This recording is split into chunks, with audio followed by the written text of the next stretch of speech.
Bien, vamos a presentar a ver la segunda parte del primer tema que dedicaremos a la socialización. Veíamos en la primera parte la naturaleza de la cultura, de ese sistema operativo, digamos, que nos permite comunicarnos con el resto de los miembros de la sociedad de la que formamos parte, entender lo que nos transmiten o lo que nos intentan transmitir, nos permite movernos, comprender para qué sirve cada cosa en esa sociedad, etcétera, ese sistema operativo. Ahora, ¿cómo lo adquirimos? He utilizado la analogía del ordenador y me gusta porque yo creo que los humanos estamos construyendo máquinas a nuestra imagen y semejanza en lo posible, y en ese sentido, viendo las máquinas, que son una simplificación de nuestro proceso, pues nos ayuda a entender también, a entendernos, a comprendernos mejor a nosotros mismos. Bien, en la segunda parte de este primer tema la dedicamos, por tanto, a la socialización, que no es más que el proceso de instalación del sistema operativo en el ordenador, entendiendo que somos, pues unas máquinas, unos ordenadores, los robots, cuando sean robots con aspecto humano, ¿no? Pues por mucho que se parezcan a nosotros, será necesario introducirles y de vez en cuando resetearles y actualizarles el sistema operativo. Bien, ¿cómo ocurre eso en el caso de los propios seres humanos? ¿Cómo nos hacemos humanos en realidad? Porque la condición de ser humano la adquirimos precisamente mediante ese proceso de socialización, de adquisición de ese paquete cultural. De hecho, hasta tal punto es así que, bueno, pues puede haber muchos debates, lógicamente, la psicología de especialmente determinadas escuelas pueden entenderlo de otra forma. Para la sociología, la personalidad humana es un producto cultural. Uno no sale aleatoriamente porque le ha tocado, o estos genes, o qué sé yo qué, o la influencia de la luna en ese día. No, la personalidad que cada uno de nosotros tenemos, ese ser único, indiferenciable, pero a la vez que comparte tantas categorías con tantos otros, es un producto cultural. Por supuesto que condicionado, no determinado por la biología. Eso es evidente, o sea, la especie, como todas las especies, están programadas, entre comillas, en esa programación, para su autoperpetuación, para la maximización reproductiva, el impulso, el espíritu, el elan vital, está en todas las formas vivas desde su aparición. Y luego la genética, por supuesto, que transmite determinados rasgos físicos, incluida la capacidad cerebral, que no mental, no necesariamente, no siempre. Pero bueno, esos elementos pueden ser determinantes en la evolución de la persona, pero no en la naturaleza y en la personalidad de ese individuo. Son elementos que pueden estar ahí. En cualquier caso, con independencia de esos rasgos biológicos o genéticos que pueda traer el ser humano necesita del contacto social, con lo que nos viene, somos incapaces de hacer absolutamente nada, empezando por alimentarnos, por sobrevivir. Es interesante, como todos vemos tantos vídeos de animalitos, pues habréis visto cómo el resto de los mamíferos, por referirnos a los más cercanos, es fascinante ver cómo un caballo, un ternero, nada más nacer, bueno, se esfuerza, se estira un poco, se incorpora y es capaz de buscar la teta de la madre inmediatamente para sobrevivir. El ser humano es incapaz de hacer eso, de hacer nada. O lo colocan en el pecho de la madre, o es incapaz de reptar, de llegar hasta el pecho de la madre para sobrevivir desde el mismo momento de nacer. Es decir, el ser humano necesita de los otros humanos para sobrevivir, y eso es fundamental. Pues no solo eso, sino que mediante ese contacto social no solo sobrevive, sino que adquiere experiencias, pautas de comportamiento en los que fijarse y así se va conformando como persona. La evidencia, lógicamente, con esto no se dejan hacer experimentos todavía, porque el mundo a la marcha que va, cualquier día lo veremos alguna serie de reality, algún reality show donde se pondrá niños recién nacidos a vivir en estado de naturaleza. A ver, esperemos que no ocurra, pero cualquier cosa es posible ya en el tal como va el desarrollo de los medios de comunicación. Bien, el individuo no nace en sí mismo con una predisposición, en la medida en que decía que la genética no nos aporta apenas nada, con como miembro de una sociedad, sino que como mucho trae una predisposición para ser un ser social. Eso es evidente. Con relativa facilidad, el ser humano, como todos los mamíferos, por lo demás, eso es compartido, pues con un poquito de cariño y de toque y de eso, enseguida se arrima a los otros seres humanos. Tal es así que en los pocos casos, decía, no se pueden hacer experimentos, pero los pocos casos que más o menos se han documentado, más o menos reales, porque en torno a esto pues ha habido muchas películas, nunca mejor dicho, los pocos casos más o menos reales que se han podido documentar de niños que por algún periodo de su vida han crecido o han vivido aislados del resto de los seres humanos, lo que se observa en ellos es una regresión a formas animales de comportamiento, a formas no humanas de comportamiento. Hay una serie de casos muy famosos, el de Víctor Aveyrón o el de Gaspar Hauser, ambos encontrados en Francia, el primero a principios del siglo XIX, en el centro de Francia, normalmente en zonas rurales, muy aisladas, o Gaspar Hauser, del que, bueno, hay mucha documentación, se hizo más de una película, pero hay alguna muy famosa que podéis localizar y ver, yo creo que está en YouTube completa, que también apareció a principios del siglo XIX, en 1812 concretamente. No es casual que se diesen algunos casos entonces en un periodo en el que las teorías, las doctrinas de Rousseau, sobre la educación, el papel de la educación, sobre el buen salvaje, etcétera, habían alcanzado mucho predicamento a lo largo de la segunda mitad del siglo XVIII, finales especialmente durante la Ilustración, finales del XVIII y principios del XIX. No es casual que en el marco de esos debates aparecieran estos niños salvajes en los que lo que se observaba era justamente lo contrario, eso de que la civilización pervierte, bueno, en otros casos que hemos conocido, al que ahora me referiré también, podría entenderse en cierto modo así.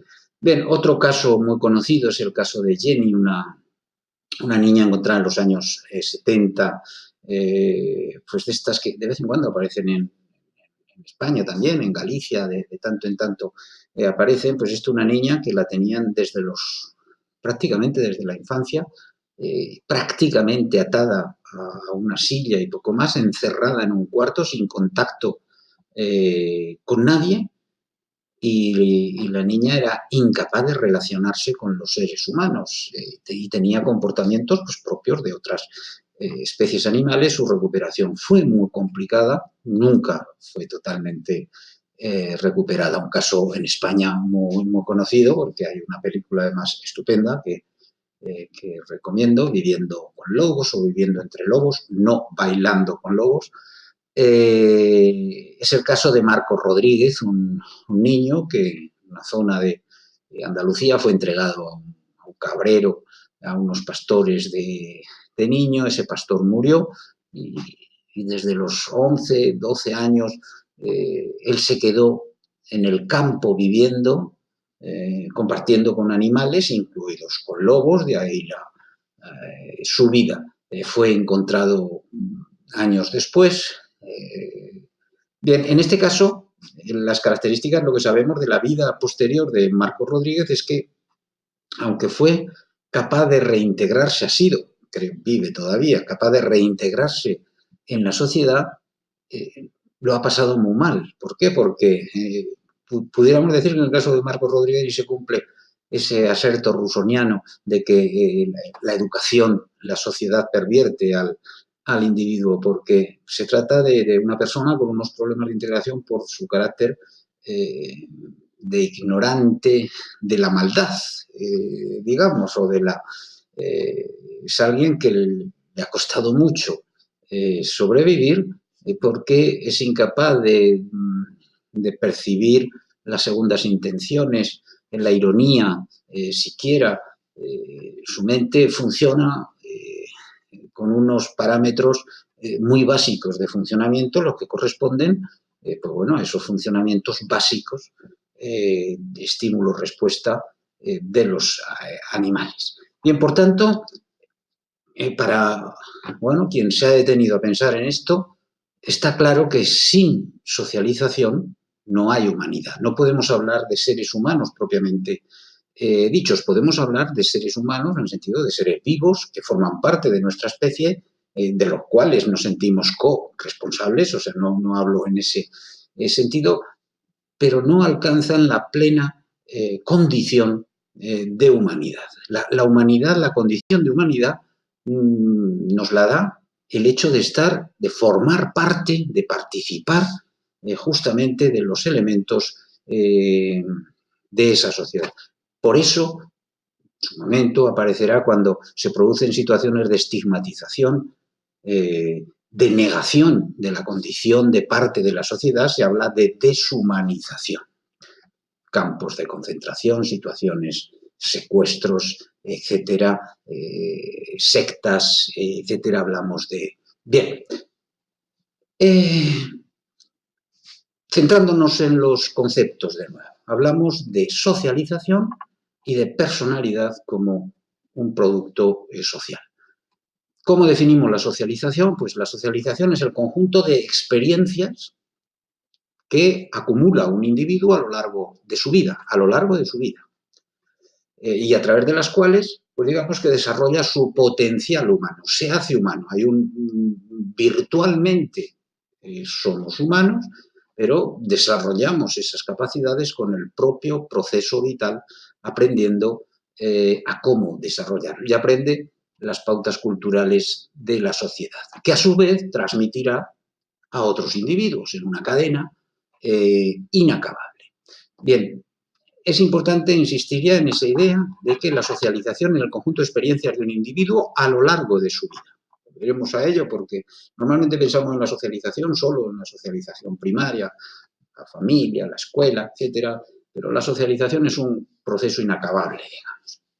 Bien, esa socialización conduce o construye la personalidad del individuo.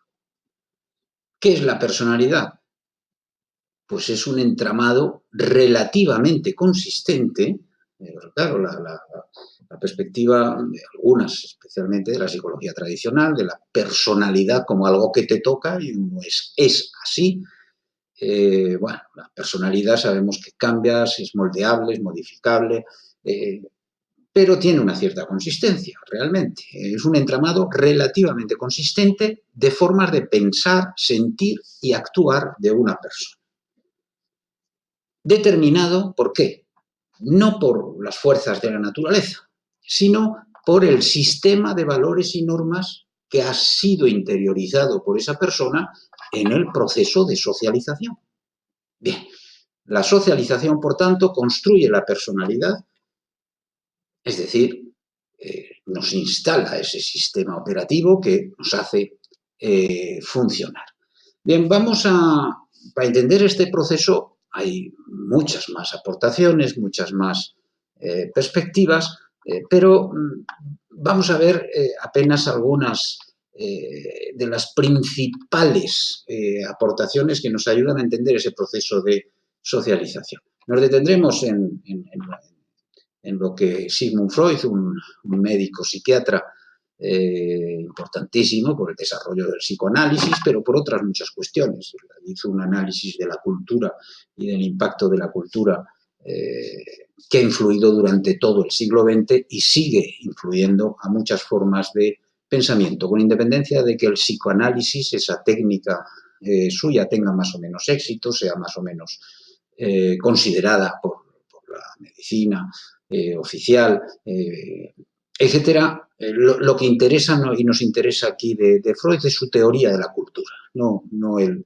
Bien, pues lo que Freud nos aporta en ese sentido, a comprender el proceso de socialización, es la idea que él propone de que la socialización viene a ser el proceso de represión de las pasiones, pudiéramos decir, de los instintos animales, de las pasiones primarias de las personas. Bien, para Freud, la personalidad se compone de tres elementos que están interactuando entre sí y que son los que van a determinar el futuro de las personas. Esos tres elementos son el ello, el superior y el yo.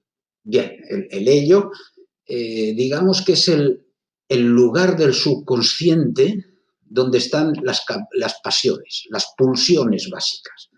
Para Freud hay el ser humano casi como animal, digamos, está impulsado por dos tipos de fuerzas, de pasiones. Una pasión de vida, digamos, pulsiones orientadas al placer, a lo que llamaba eros. Eros no significa exclusivamente erotismo, que también, por supuesto, sino orientadas al placer. Eso incluye, pues, la risa con los demás, compartir con los demás, disfrutar de la comida, disfrutar y unas pulsiones de muerte, a las que él denominaba tánatos, orientadas a la agresión. Por distintas razones, o sea, por la competencia por esa comida o por esa atracción sexual. Esas dos pulsiones están ahí empujándonos en unos u otros momentos. Bien, el segundo elemento es el superior, o superego conocido. ¿Qué es eso del superior? Son todo puntos ubicados en algún punto del subconsciente. La verdad es que del funcionamiento conocemos del cerebro todos sus aspectos físicos, pero de su funcionamiento interno apenas conocemos, conocemos de esos flujos y chispazos eléctricos que se producen por ahí. Bien, el superior, dice Freud, es un lugar del subconsciente que articula la influencia de la cultura en el individuo.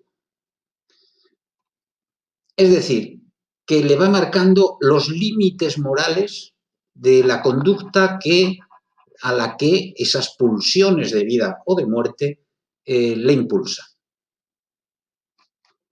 Para Freud, el superior es como el padre sentado en el fondo del cerebro, en el subconsciente, guiando a esa persona. Es una imagen que además la hemos visto de algunas formas en las películas reflejadas en Hombres de Negro. No sé si recordáis, en algunas, si las habéis visto, todas las series, en una de las de la serie de Hombres de Negro, pues hay unos personas que en realidad están controlados por un extraterrestre chiquitito, chiquinino, que está dentro de su mente guiándolo. Bien, yo creo que es una imagen muy freudiana, que es la que se le ocurrió al guionista en ese caso, porque efectivamente esa idea es la imagen del padre que está presente en el complejo de Edipo, que aparece. ¿Por qué hay esa relación conflictiva? Digamos, porque es un proceso por el cual ese superego, ese padre ahí fijado, termina sujetando las pulsiones básicas del individuo, y una vez ha conseguido el éxito, es decir, ha conseguido que el individuo incorpore todas esas reglas morales, todas esas normas del padre. Hoy en día, lógicamente, esto lo consideraríamos una teoría machista en muchos sentidos, porque, bueno, ese papel en otras sociedades. En unas sociedades puede hacerlo perfectamente la madre, en las sociedades matriarcales. De hecho, hay comunidades tradicionales en España donde ese papel del superior habría que asignárselo directamente a la madre. Bien, digamos que al madurar el individuo termina identificándose con esa imagen del padre y, por tanto, reproduciendo así la cultura en ese proceso permanente. Bien, el resultado de esas interacciones entre el ello, el superyo frenando, canalizando, sería el yo, propiamente dicho, el ego, que para Freud, por tanto, es un proceso, no es un punto, sino el yo es un proceso, una dinámica en la que estamos, un proceso que expresa pues, los esfuerzos conscientes de lograr un punto de equilibrio entre las pulsiones del ello, los apetitos, pudiéramos decir, y las exigencias del superior. Las pulsiones de vida o de muerte que nos impulsan a darle el codazo al que se nos intenta colar o para adelantarnos en la fila, y el superior que nos refrena y nos marca las normas. Bien, en ese sentido, para Freud está muy claro que la función de la cultura es precisamente la de reprimir a través del superego las pasiones. Esa sería la función fundamental de ese paquete que llamamos la cultura. Bueno, él desarrolla su teoría psicoanalítica, pues bueno, una serie de ideas que pueden ser válidas, pueden ser más o menos aceptables, pero que son inspiradoras para entender estos procesos. Él considera que las experiencias infantiles, especialmente en la primerísima infancia, para los freudianos, pues casi el primer mes de vida es fundamental, los contactos que el ser humano, ese niño o niña, ya ha tenido con su padre, su madre, olores, sonidos, caricias o no caricias, etcétera. Esos momentos son determinantes en la formación de la personalidad para Freud. Bien, en la teoría de la cultura y del superego de Freud hay un concepto que es interesante, muy interesante para comprender la cultura y el funcionamiento de algunos aspectos de la sociedad, que es el concepto de sublimación. Para Freud, la cultura, el entramado social, ¿cómo consigue controlar esas pulsiones básicas que estarían ahí? Lógicamente, esto parte de la idea, para Freud, obviamente, esos instintos están y están vivos. Desde otras perspectivas, los instintos, en el caso de la especie de los seres humanos, quedaron perdidos en la historia de la evolución. Pero bueno, para Freud, la sublimación son procesos mediante los cuales la sociedad, digamos, consigue encajar algunas al menos de esas pulsiones primarias en el seno de instituciones que son socialmente aceptadas, reguladas, donde esa pulsión se puede dar, pero de una forma canalizada. El sexo en la familia, esa pulsión básica que sin una ordenación podría llevarnos a una lucha permanente de todos y todas contra todos y todas, se canaliza a través de esa institución que es la familia. La agresión a través del deporte. Para Freud está claro, a pesar de que desarrolló sus teorías cuando el deporte no era todavía una actividad tan de masas como lo es hoy, es evidente que el deporte constituye una forma de reprimir y canalizar, sobre todo canalizar, esas pulsiones agresivas. Bien, son esos elementos que aporta la teoría freudiana. Otra aportación muy importante es la de George Herbert Mead. Bueno, Herbert Mead tiene una influencia importantísima en la sociología, porque, bueno, de ahí arranca toda una teoría, toda una escuela, el interaccionismo simbólico, que va a tener mucha influencia.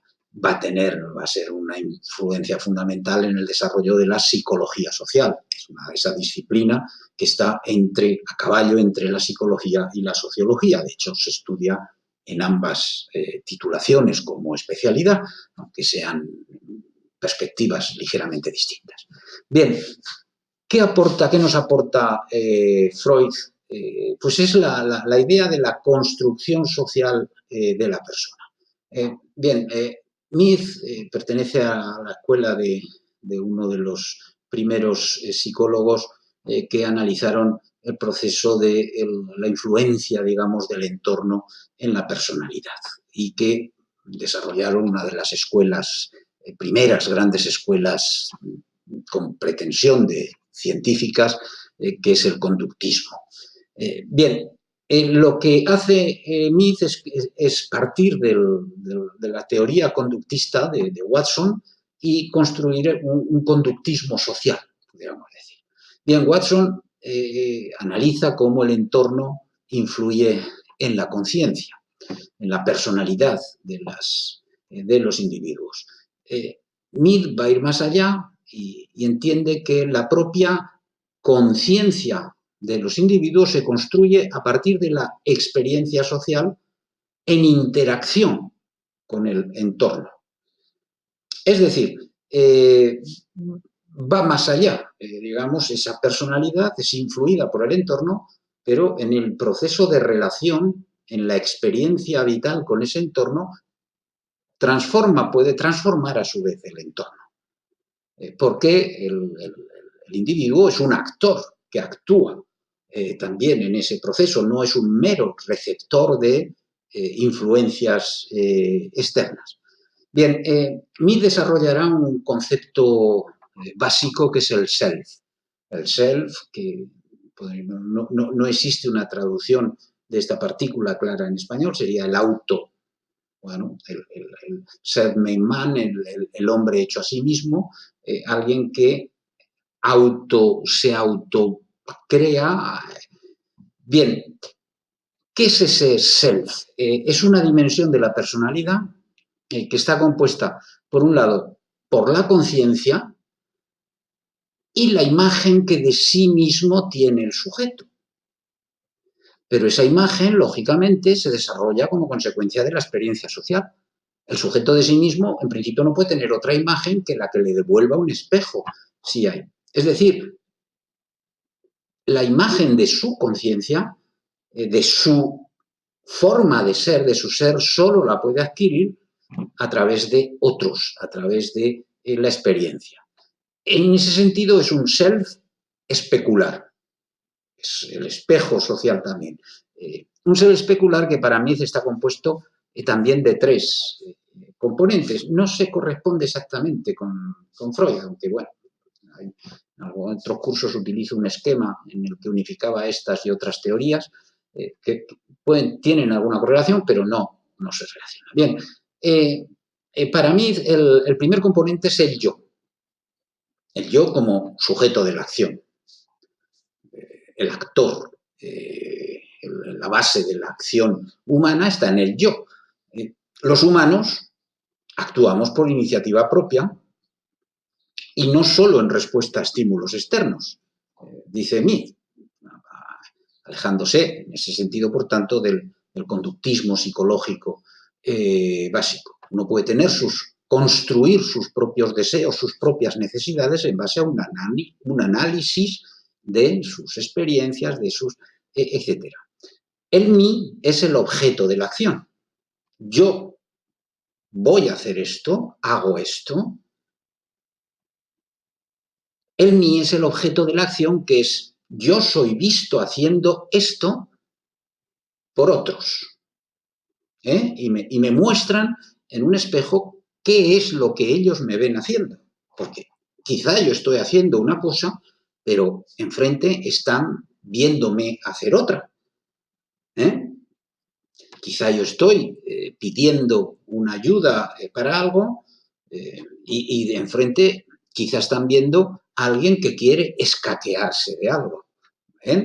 Por tanto, esa imagen especular que obtenemos de los demás es el mío. Bien, y luego está la acción humana, el actor, el resultado del actor y cómo ven al actor es la acción humana. Y el pensamiento como diálogo permanente entre el yo y el mí, entre lo que yo quiero, busco, hago y lo que los demás me dicen que yo estoy persiguiendo, haciendo, etcétera. Bien, ¿cómo se produce, cómo se construye todo este proceso? Para mí esto empieza también en la infancia. Lógicamente hay un yo primario y sobre ese yo primario, ese yo animal, pudiéramos decir, básico, se sientan las bases para el desarrollo del self, de quien será autodirigido, digamos, mediante la interacción social. Un papel importantísimo va a ser el juego para los niños. ¿Por qué? Porque mediante eso representan roles sociales, distintos papeles sociales. Y así los niños van aprendiendo de los que Mead denomina los otros significativos. Aquellos otros seres vivos que ven a su alrededor, humanos, que significan mucho para ellos, sus padres, sus maestros, aquellos de quienes dependen casi para todo. Bien, a medida que va madurando, a través de esas experiencias se va conformando ese self que, digamos, queda formado para Mead cuando él ha aprendido lo que llama el otro generalizado, que es distinto que los otros significativos. El otro significativo es aquellos que además suelen estar centrados, muy centrados en ti, en ese niño que está creciendo. El otro generalizado es el conjunto de normas y valores culturales, ampliamente o totalmente aceptados, que nos sirven de base para evaluarlos a nosotros mismos. Es decir, ya no dependemos de la mirada del padre o de la mirada del maestro, sino que cuando hemos introyectado ese paquete de la cultura, ya tenemos elementos para evaluarnos a nosotros mismos. Ya podemos mirarnos en el espejo y ver no solo nuestro rostro, sino ver todo lo que hay. Bien, esas aportaciones son especialmente importantes, entre otras, para entender ese proceso de socialización. Bien, pero decía que la socialización es algo que se da a lo largo de toda una vida, es así. Y en ese sentido distinguimos entre socialización primaria y socialización secundaria. Todo eso, digamos, que hemos visto, toda esa aportación de Herbert Mead, de George Herbert Mead, y las aportaciones freudianas, hacen referencia a cómo se produce la socialización primaria. La socialización primaria, que es la que se produce en los primeros años de nuestra vida, es fundamental. ¿Por qué? Porque nuestra mente está abierta, nuestro cerebro está con una plasticidad total, esa capacidad que tenemos de aprendizaje de niños y que vamos perdiendo, no solo es de aprendizaje a hacer cosas, de cómo hacer cosas, sino de facilidad para captar e integrar en nuestra mente normas, valores, etc. La plasticidad, sensibilidad y la dependencia en que se encuentra el niño, que depende para todo de esos padres que le dan de comer, que lo protegen, que lo transportan, etc.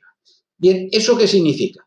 Pues que en ese proceso de socialización primaria, el niño no aprende el mundo, la sociedad, sino que lo que internaliza como el mundo es el único que puede concebir, es el de su entorno, el que le transmiten esos otros significativos, padres, maestros, etc. Y ese va a ser el que se asiente en la conciencia con mucha más firmeza.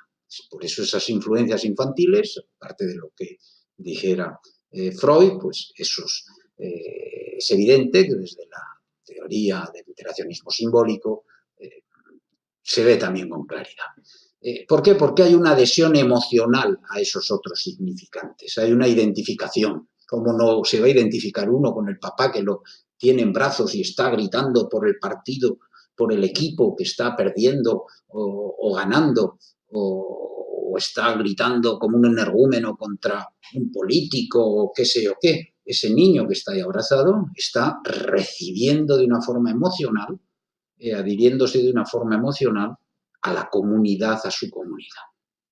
Bien, esa socialización primaria, como decía, termina cuando el otro generalizado está fijado en la conciencia. Es decir, cuando el niño, joven, ya lógicamente, ha querido no solo, digamos, los significados que el mundo tiene para sus otros significantes, más significativos para su familia, sino las reglas de conjunto, el sistema generalizado de normas y valores que en esa sociedad se consideran básicos. Eso lo ha fijado en su conciencia y se culmina así, digamos, la socialización primaria. Es decir, uno sabe cómo comportarse. Lo mismo en una clase que en un autobús, que cuando va a la piscina. Sabe cómo comportarse en esa su comunidad. Porque... Bien, pero a partir de ahí empieza la socialización secundaria. Y esa socialización secundaria es inacabable. ¿Por qué? Porque a partir de ese momento el individuo empieza a entrar en sus mundos específicos que tienen sus propias reglas específicas y que hay que aprenderlas también para poder moverse en ellas. Eso que en sociedades primitivas o en sociedades tradicionales era muy poco significativo porque uno donde nacía, allí tendía a morir, cerca de su familia, en su misma actividad, etcétera. Eso, a medida que las sociedades se complejan y se diversifican, pues nuestro paso se produce a través cada vez de más submundos posibles. Uno puede, o sea, aquí hay algunas alumnas que ya están en su segunda o tercera carrera. Algunos han trabajado ya de cosas muy diversas. A lo largo de vuestra vida laboral vais a pasar seguramente incluso por más de una profesión, Bien, pues esa socialización secundaria es fundamental también. Por supuesto que parte de un yo que ya está formado, que ya un mundo que ya se ha internalizado en la socialización primaria, y además la socialización no se produce mediante transferencias emocionales, digamos, mediante el mero contacto, sino que se hace de una forma más racional. Uno adquiere información que necesita para moverse en ese mundo y la procesa, etc. Veremos cómo esas cosas se producen. Bien, esa socialización secundaria explica que, bueno, pues como todos los estadios de lo que es el ciclo de vida de las personas, pues vienen marcados por una serie de ritos de paso. Por ejemplo, llegado aquí, estáis, no sé si habéis tenido ya, o vais o a sufrir, o a gozar, de las novatadas. ¿Por qué tienen esa fuerza, ese peso, han cogido ese peso las novatadas en los últimos años en España, en las últimas décadas? Pues curiosamente coincide con la desaparición del servicio militar obligatorio. Hay algunos pueblos que todavía celebran las quintas, es una cosa un poco, bueno, una forma más de buscar otras fiestas. Pero de alguna manera, eventos como las novatadas se han convertido en masivos porque, en cierto modo, suceden a esos procesos que eran las quintas, la celebración de la quinta, que uno había alcanzado la mayoría de edad y estaba preparado no solo para servir a su patria, sino implicaba que ya era adulto, estaba entrando en una etapa adulta y, bueno, eso implica una serie de ritos de paso. Es importante entender que esos procesos de socialización, lógicamente, hacen, en principio, podríamos pensar que, bueno, en una determinada sociedad, pues eso se va reproduciendo de forma automática, pero como veremos hay cambios sociales, cambios culturales, veíamos que se producen constantemente, lo que hace que esos procesos de socialización primaria no nos hagan idénticos según la generación en la que aparecemos. Las generaciones forman cohortes de edad que comparten hechos históricos y culturales que han condicionado y que influyen y que van a influir en esos procesos de socialización primaria de las siguientes generaciones. Bueno, ahí tenéis un esquema de las generaciones españolas a ahora viva, que podéis ver más en detalle. El tema de las generaciones puede ser necesario trabajarlo en alguna de las tareas prácticas que hagamos. Bien, vamos a ver un poco más en detalle estos procesos, porque es importante. Es importante entender cómo funcionan estos procesos cuando nos enfrentamos a la necesidad, a un reportaje sobre determinadas situaciones en colegios, en barrios, etcétera. Es importante entender esto. Bien, en la socialización primaria podemos distinguir dos etapas claramente diferenciadas: la infancia y la adolescencia o primera juventud. Esa infancia iría hay un límite que además está socialmente construido también, depende de las sociedades. Ahora podemos considerar que va hasta los 12, 14 años. En el siglo XIX, a los 7, 8 años se había terminado la infancia. Los niños iban a trabajar al campo, iban a trabajar a la mina o a lo que hiciese falta. Pero hay una tendencia general evolutiva a la socialización en un marco protector hasta un periodo cada vez más extenso de tiempo. Es lo que yo llamo la placenta social, que vendría a sustituir a la placenta biológica que tienen todos los mamíferos, que utilizan los mamíferos para madurar antes de nacer. El ser humano nace demasiado pronto, pudiéramos decir, sin terminar de madurar, pero tiene una placenta social que lo protege y le permite terminar de madurar. Pero esa maduración, cuando se dice cada vez se retrasa más, porque, entre otras cosas, porque son más los conocimientos que uno tiene que adquirir y las normas y valores que uno tiene que adquirir a medida que la sociedad evoluciona. Bien, bueno, pues en la infancia, de hecho, estos cambios, esta extensión de la placenta social, pues hace que haya un debate sobre la madurez, inmadurez, de las sensaciones frente a las habilidades en la sociedad moderna, como los niños están en contacto desde muy pequeños con un tipo de sensaciones a través de los medios de comunicación, ya no digamos a través de Internet, que no se corresponden con el nivel de las habilidades que han adquirido hasta ese momento. Y eso pues tiene lógicamente su impacto. Bien, la infancia como tal antes prácticamente no existía, decía. Se va a hacer visible tras la llamada transición demográfica que se produce en la revolución industrial y que habéis estudiado, que es cuando no solo aumenta la natalidad, sino que sobre todo disminuye la mortalidad y especialmente la mortalidad infantil. Es decir, los niños empiezan a sobrevivir. La natalidad siempre ha sido alta. El problema que tenía la especie humana es que la mayor parte de esos niños morían o simplemente recién nacidos o en los primeros años de vida. Lo que supuso la transición demográfica con la higiene, los hospitales, el agua potable, etcétera, fue una revolución en el sentido de que empezaron a sobrevivir muchos niños. Empezaron a verse muchos niños por las calles y inventamos la infancia, esa infancia que hay que gestionar. En segundo lugar viene la adolescencia, juventud. ¿Cuándo empieza? Depende de hombres y de mujeres, depende de las distintas culturas, pero bueno, podemos hablar de entre 12, 14 años hasta 25, 30, porque este proceso también tiende a retrasarse, lógicamente, a medida que se extiende esa placenta social.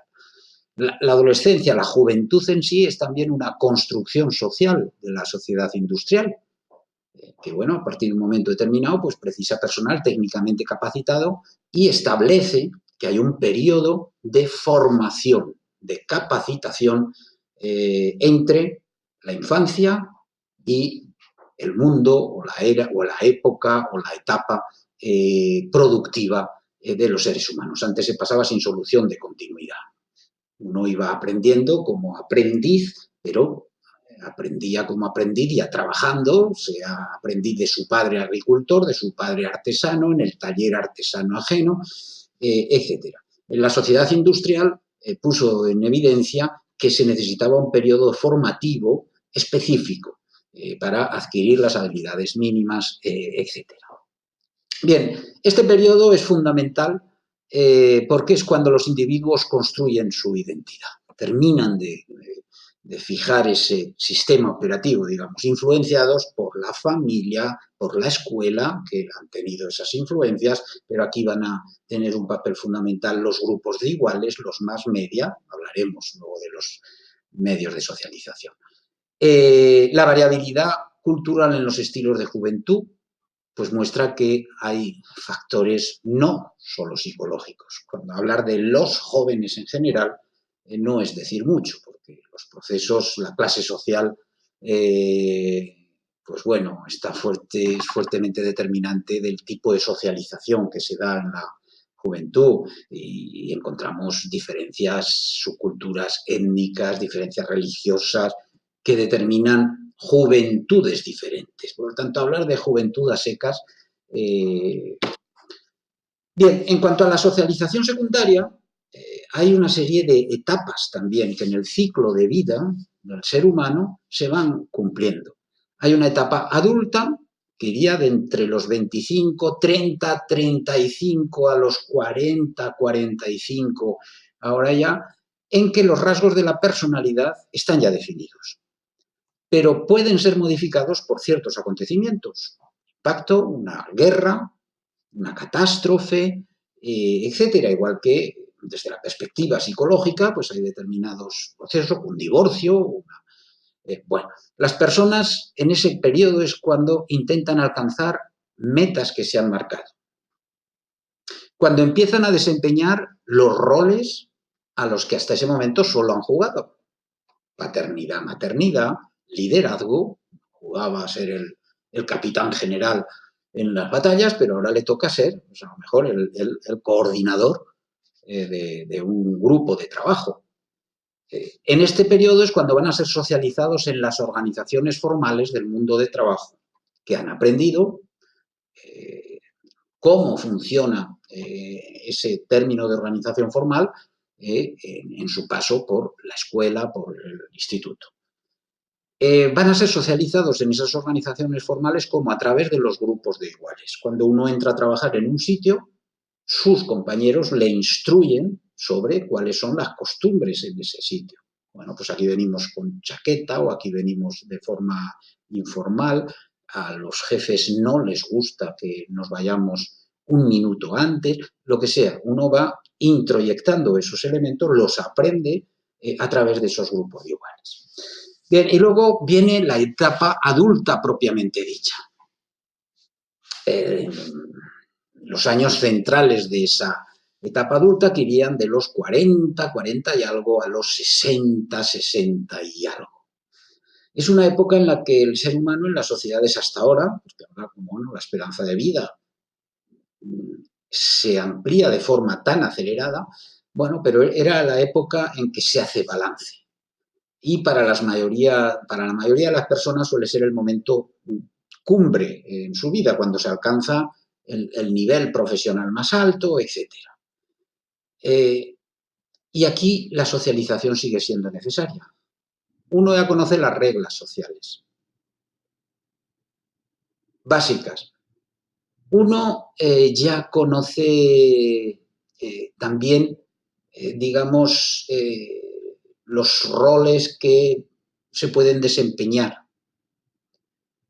Lo que uno tiene que aprender ahora es otra cosa, es a gestionar el éxito o el fracaso en su profesión. Y eso implica también procesos de socialización. Y bueno, y hay agentes de socialización importantes aquí, los medios de comunicación que transmiten cómo mejorar la familia, los grupos de iguales, las iglesias, las organizaciones caritativas, los partidos políticos, las asociaciones recreativas. Hay una serie de entes organizativos que contribuyen a esa socialización en el éxito o en el fracaso. Es una época en la que, por ejemplo, hablaremos en su momento de desigualdades de género, es cuando se manifiestan con toda crudeza, por ejemplo, las desigualdades de género, especialmente en las generaciones hasta el baby boom, hasta la generación del baby boom, especialmente para las mujeres que habían estado sacrificando su carrera por la familia y se enfrentaban a un vacío, una especie de vacío en el inicio de su decadencia física, digamos, el síndrome del nido vacío, que todavía tiene un impacto enorme, pero ya en las nuevas generaciones previsiblemente eso no se va a producir. Viene luego la etapa del envejecimiento. El envejecimiento, ¿cuándo empieza el envejecimiento? Hay un debate médico, biológico, social, psicológico. En torno a los 60, 70 años hay quien no se considera viejo nunca. Bueno, uno puede ser todo lo idiota que quiera, es decir, uno no es viejo, no. Es evidente que todo organismo vivo entra en un proceso de envejecimiento. Lo vemos en una planta, cuando llega al final del ciclo, en otoño, ahora tengo algún pimiento que está el pobre ya la mata de pimiento, está entrando, bueno, entrándose, está en proceso de envejecimiento. Y lo vemos en todos los animales y lo vemos en los seres humanos. Hay un proceso de degradación del organismo. El que eso vaya relacionado con la degradación, mayor o menor degradación de la mente, pues puede ser relativo, pero es evidente que nadie se mantiene joven de por vida. Una cosa es que pueda tener unas mejores actitudes o peores, pero hay un proceso de envejecimiento. Es interesante porque el proceso de envejecimiento también está socialmente construido, porque hay grandes variaciones culturales sobre qué es o no viejo, el papel de los viejos en la sociedad o en la familia, y además es cambiante. En cualquier caso, hay un elemento fundamental en términos de socialización en lo que se refiere a la vejez. Y es que hay que socializarse ahora en la no producción. El proceso de socialización nos hace uno de los elementos fundamentales de nuestro sistema operativo, con independencia de las variaciones culturales, es formarnos en ser productivos. Tenemos que trabajar. Aprendemos fundamentalmente a trabajar y a gestionar eso. Y a partir de un momento determinado, sin embargo, de pronto tenemos que aprender a no trabajar. Y eso además durante un periodo de vida cada vez más extenso. Y eso es complicado. Bueno, hay quien aprende a gestionar cómo no trabajar desde jovencito y se lo pasa toda la vida así. Bueno, eso son excepciones. La norma cultural es que aprendemos que el ser humano vive para el trabajo. Y de pronto se acaba, te jubilan o te jubilas y tienes que aprender a ser un ser humano que no trabaja. Bien, bueno, hablaba del incremento de la esperanza de vida. Eso hace que, pues de hecho, al hablar de envejecimiento hoy en día, pues hay debate. ¿Por qué? De hecho, ahora se hace una diferenciación entre una tercera y cuarta edad. De hecho, ni se habla de viejos, se utilizan eufemismos como los mayores. Los mayores, uno es mayor desde los 18 años, con lo cual ese término de los mayores es inadecuado sociológicamente, pero entra dentro del sistema de valores y normas de la sociedad. Es políticamente correcto utilizar eso. Es evidente que hay una tercera y cuarta edad. Hoy en día hay un envejecimiento, un primer envejecimiento en el que una parte muy importante de los supervivientes pueden valerse a sí mismos, simplemente que no necesitan estar en el sistema productivo, hay quien sigue trabajando, pero hay una cuarta edad en la que además de ser viejo, de estar en un proceso de envejecimiento, hay unas dificultades enormes para valerse por sí mismo. Esa cuarta edad que es cuando se precisa asistencia de terceros, sea de la familia, sea profesional, etcétera. Y eso también exige un proceso de socialización, aprender eso. Aprender a un abuelo o una abuela que tiene que dejar de estar en su casa por muy bien que se sienta y que tiene que ir por lo menos al centro de día para estar controlada, porque no pueden estar sus hijas o sus hijos todo el día con ella y puede tener fallos. Es un proceso muy complicado llegar a socializarte en ese ir a convivir como si fuese volver a la escuela, a estar con los niños, pues a estar ahí con el resto de los abuelitos haciendo actividades insulsas para alguien que se siente muy bien, por ejemplo. Por tanto, es un proceso muy complicado en el que la socialización es importante también. Y bueno, y luego viene el final, en el que también el ser humano necesita ser socializado. Porque además no está socializado el ser humano, lo que mantiene es una lucha contra la muerte desde el origen de la humanidad. Y eso hace que procure apartar a los descendientes, a la prole, apartarlos cada vez más de la muerte. Se ha ido apartando a medida que ha evolucionado la sociedad, a los niños, luego a los jóvenes, de la muerte. Hay una banalización de la muerte a través del cine, de las series, etcétera, en la que se ve como un juego, pero no hay contacto con la muerte. No hay contacto real con la muerte hasta que estamos en unas edades muy avanzadas. No lleves a los niños a ver al abuelito muerto, que es que les puede impactar. No, ¿dónde van los...? Procuramos evitar. Bien, ¿eso qué implica? Pues que al final, como eso llega, pues es un proceso muy complicado enfrentarse a eso, a empezar a ver morir a tu alrededor, a la gente de tu generación y a ser consciente de que llega el momento de tu propia muerte. Porque la muerte, además, ya no se produce, la mayor parte de las muertes tradicionalmente en las sociedades tradicionales son repentinas o, bueno, uno tenía un pequeño accidente, un corte y tenía una infección y en unos días estaba muerto o tenía un resfriado o le caía.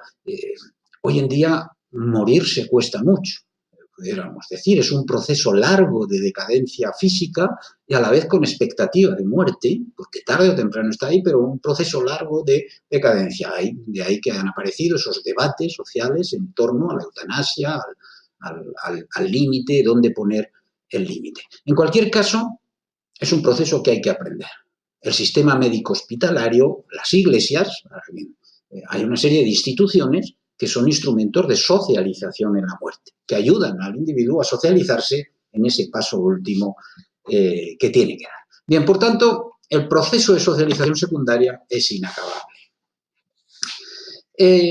¿Cuáles son los agentes de socialización? Es importante tenerlo en cuenta, especialmente para los periodistas, entender quiénes son los que contribuyen a la conformación de la personalidad de determinados grupos, colectivos, etcétera, qué influencia hay en cada momento, es especialmente interesante. Bien, la socialización se produce como en el seno de lo que llamamos agentes de socialización. Los agentes de socialización son los encargados, o hablamos en ni los ni las, agentes encargados de transmitir conocimientos, creencias, valores y normas con los que regirse. Hay bastantes agentes de socialización. En ese recorrido que hemos hecho se hace evidente. Está la familia, la escuela, los medios de comunicación, los grupos de iguales, las iglesias, las asociaciones formales, los hospitales, hemos visto. Bien, vamos a centrarnos en algunos de los más importantes.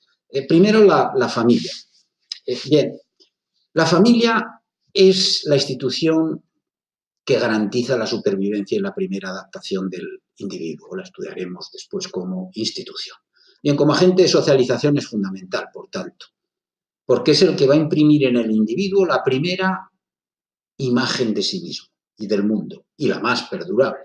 Además, esa imagen de si desde niño te han dicho en casa que eres vago, es muy improbable que no seas vago. Es muy difícil luchar contra ese etiquetaje desde el momento primero. Y la imagen del mundo que te va a mostrar la familia es fundamental. Del mundo como un mundo en lucha, una selva de todos contra todos, o del mundo como un mundo feliz, donde todos colaboran, cooperan. Esas imágenes del mundo van a ser fundamentales. Bien, la familia es importante también porque transmite estatus. Puede transmitir un estatus social determinista, que tú vas a ser rey o reina, si no hay una revolución, pues la niña, la hija de Leticia, no recuerdo el nombre ahora, pues será reina y se le transmite un estatus. pero también se le puede transmitir lo que McClelland llamaba el espíritu de logro. Es decir, hay quien, una familia, puede no poder transmitirle un estatus porque no lo tiene, porque no tiene un nivel socioeconómico, sociocultural, pero puede transmitir la búsqueda de ese estatus, la persecución de ese estatus, es lo que se llama ese espíritu de logro. O puede incluso practicar lo que se llama socialización anticipatoria. Bueno, si a un niño pues lo acostumbran a llevar ropa de marca, teléfonos de marca, todo de marca, aunque no se lo puedan objetivamente permitir, pues es evidente que va a facilitar que ese niño busque las herramientas, persiga el día de mañana conseguir responder a esos cánones, por ejemplo. Bien, la familia ha sido, por tanto, en las sociedades tradicionales, ha sido el principal instrumento de socialización. Pero, bueno, con la sociedad industrial su papel empezó a perder peso en favor de la escuela. Hemos visto cómo la sociedad industrial descubrió a los niños y, sobre todo, descubrió a los jóvenes, la juventud. Descubrió ese periodo de tiempo en el que hay que dar una cualificación para el trabajo, porque los trabajos eran cada vez más complejos. Y eso implica que a la infancia había que prepararla también. Bien, la escuela, por tanto, es el segundo gran agente de socialización en las sociedades contemporáneas. Es un agente fundamental desde el siglo XIX en todo el planeta, aunque tuviera su papel también en épocas anteriores, pero se reservaba a una parte de la sociedad. Bien, la escuela, ¿por qué es importante como agente de socialización? Primero, porque ensancha el mundo del niño. Va a conocer a otros niños y adultos diferentes que los de su familia. Y eso es importante, porque otros niños y otros adultos para quienes, además, él no es el rey, el objeto central de atención. Tiene que compartir eso. Bien, en la escuela van a aprender los símbolos de la cultura. Y hablamos de los símbolos incluyendo lo que se llama el currículum oculto, eso que se transmite a veces no explícitamente. Tradicionalmente se ha estudiado en las últimas décadas especialmente mucho en relación con las cuestiones de género. Se transmite pues incluso a través de hasta de los problemas de matemáticas, cómo se asignan roles a hombres y mujeres distintos. Un señor tiene que ir a trabajar a Valencia y coge el tren a las 5 y para otros cálculos va a decir una señora va al mercado a comprar patatas y cuánto necesitará si hay tantos y cada uno come tantos kilos por año y no sé cuánto. Bien, incluso a través de eso tan anodino como ejemplos o problemas de matemáticas, se transmiten elementos culturales, normas, valores, etcétera. Eso se llama ese currículum oculto. Bien, en la escuela van a adquirir una conciencia en ese proceso de ser especular importantísima. Van a conocer la evaluación por lo que hacen y no por quiénes son. Excepciones aparte, por supuesto que, bueno, hay personas que van a tener siempre un trato privilegiado según su familia, su padre, su madre tenga. Bueno, pero básicamente en la escuela van a ser evaluados al igual que los demás por lo que hacen, no por ser hijo de tal o hija de cual, no, sino por lo que hagan. Y eso es un proceso de socialización fundamental. Van a aprender las reglas y normas formales. Uno no puede levantarse de la mesa e irse corriendo al servicio. Tiene que decir, señor, ¿puedo ir al servicio? Etcétera. Es decir, se van a integrar por primera vez en una organización formal. Y luego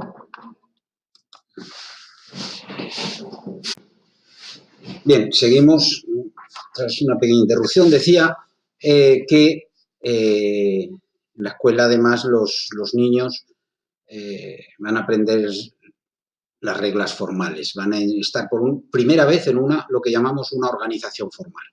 Ya llegaremos a ellas, cómo lo van a ser luego, una empresa.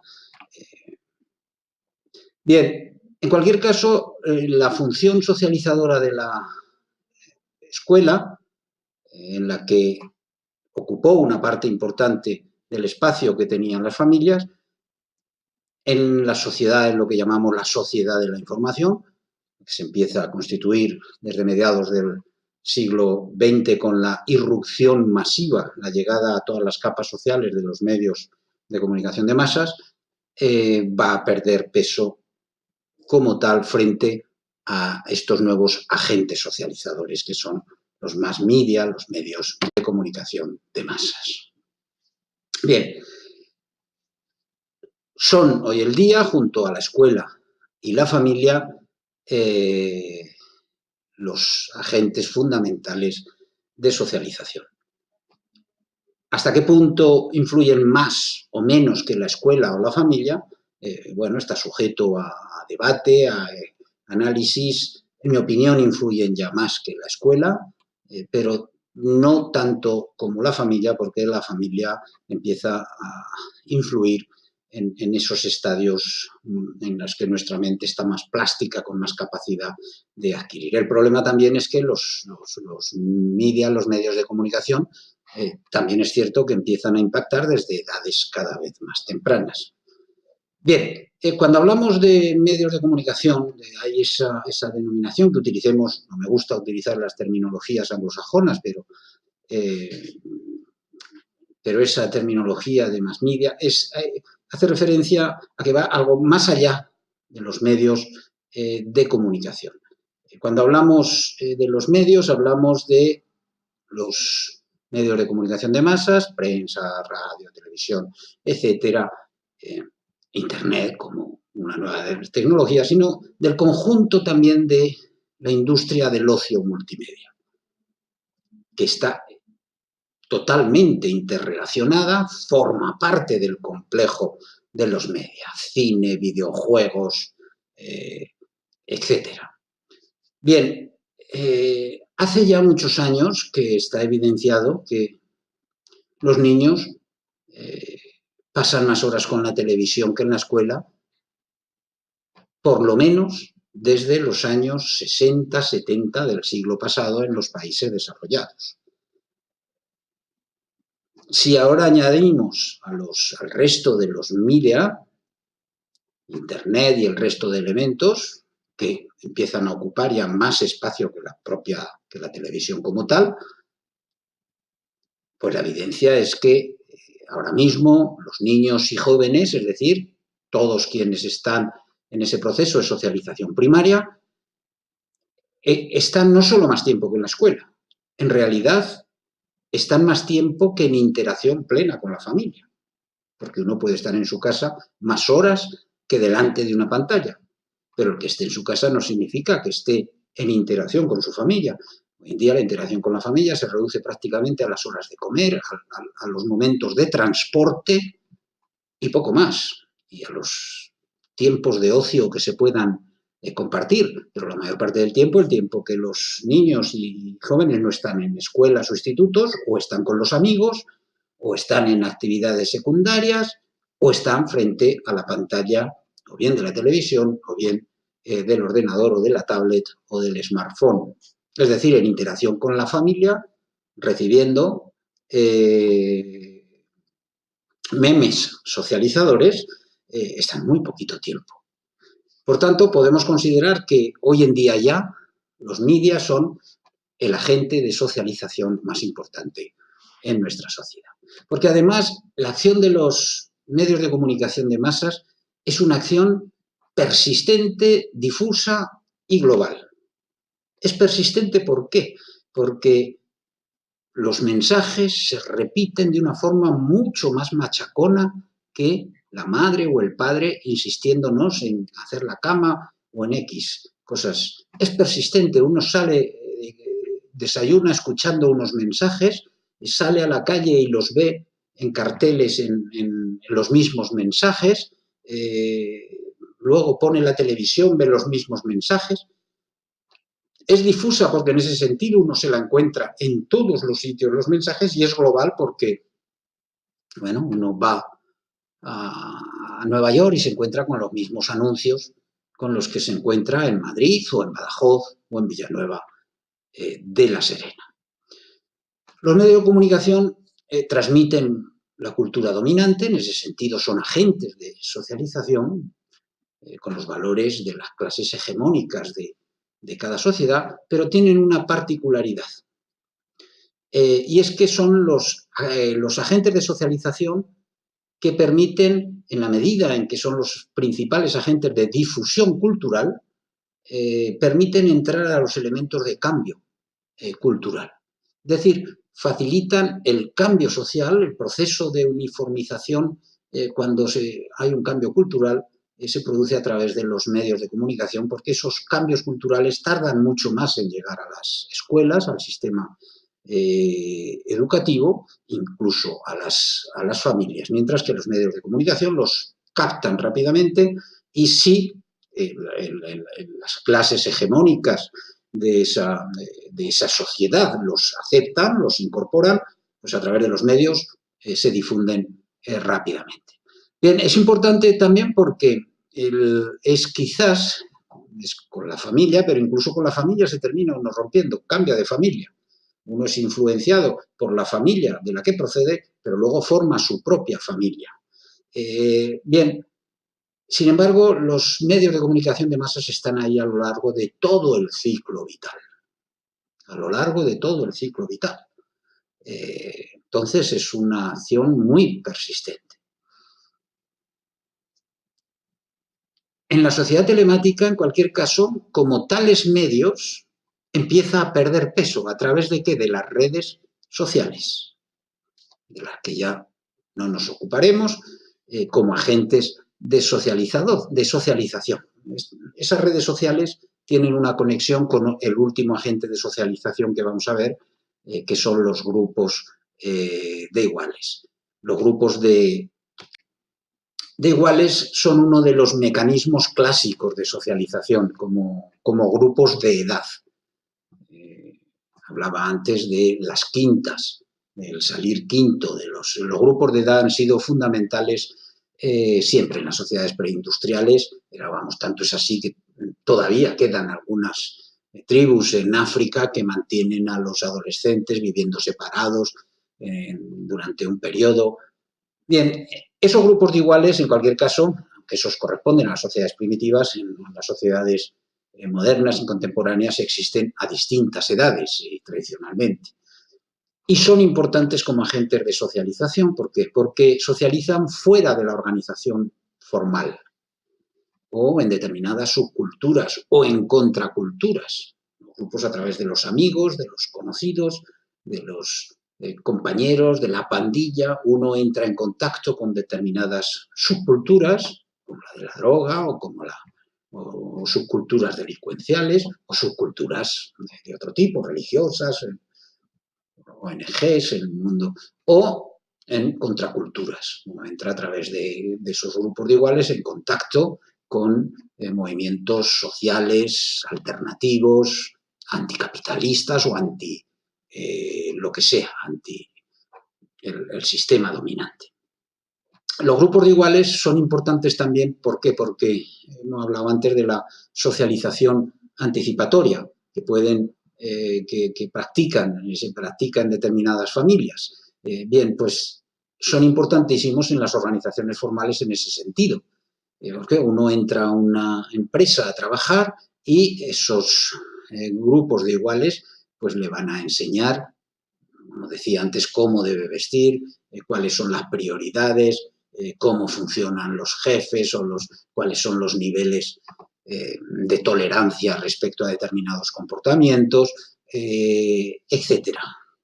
Y de esta forma uno va adoptando las normas y valores del grupo de referencia al que quiere parecerse, al que quiere alcanzar. En ese sentido son fundamentales esos grupos de iguales. Decía que las redes sociales, lo que hoy llamamos redes sociales, que es un concepto sociológico que ya existía, pero que ahora aplicamos a ese sistema de relación telemática, vienen a ser una extensión de los grupos de iguales. que van ocupando, por eso decía que ocupan un espacio, parte del espacio que ocupaban los medios de comunicación. ¿Por qué? Porque utilizamos las redes sociales justamente en muchos sentidos como sustitutos de los medios de comunicación. Igual que los utilizamos en muchos sentidos como sustitutos de la familia, los utilizamos como sustitutos de los medios de comunicación. Nos informamos a través de ellos. Por tanto, estamos recibiendo normas, valores, etcétera, a través de esas redes sociales, que van más allá de nuestro inmediato grupo de iguales. Nosotros tenemos una pandilla, ese grupito, o el grupo de colegas del trabajo, pero a través de esa pandilla o ese grupo de colegas del trabajo entramos a través de redes sociales telemáticas en contacto con otras muchas gentes similares, parecidas, con las que comparten y, por tanto, tienen ese papel fundamental. Bien, nos queda ver la tercera parte de ese primer tema. Hemos visto cómo la sociedad se basa, el funcionamiento de la sociedad se basa en unos rasgos culturales, en ese paquete que los individuos, cada nuevo miembro de la sociedad tiene que introyectar, tiene que enchufarse, tiene que instalarse en su mente, construyendo su personalidad teniendo en cuenta esos elementos para integrarse en la sociedad. La tercera parte del tema lo dedicamos precisamente a ver cuándo eso falla.